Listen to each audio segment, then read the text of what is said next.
World leaders and the United Nations ramped up the fight to end AIDS on Wednesday. They adopted a landmark declaration to fast-track the AIDS fight and end the epidemic by the year 2030. The political declaration at the UN AIDS Summit comes alongside significant gains in providing life-saving medication to patients, reducing new infections among children, and a dip in AIDS-related deaths. Our UN correspondent Li Tan has the details.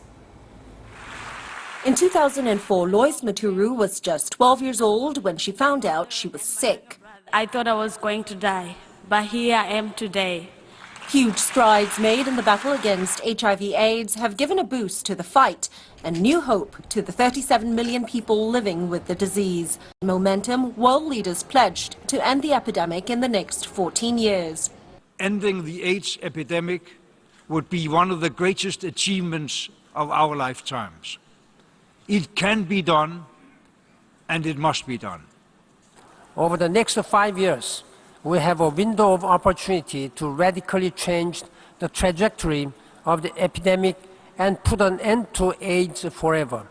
UN member nations agreed to speed up plans to cut the number of new HIV infections from slightly more than 2 million now to fewer than 500,000, half the number of AIDS-related deaths to under 500,000, and eliminate the stigma associated with HIV/AIDS by the year 2020. As the great Nelson Mandela said, it is in our hands. Lending his voice to the fight, Nelson Mandela's grandson, Ndaba, recalled how his father had died from AIDS and spoke up for AIDS survivors. Had this advice: Always carry 2 condoms, at least 2. One for you to use without fail, and another to give to someone who isn't carrying one.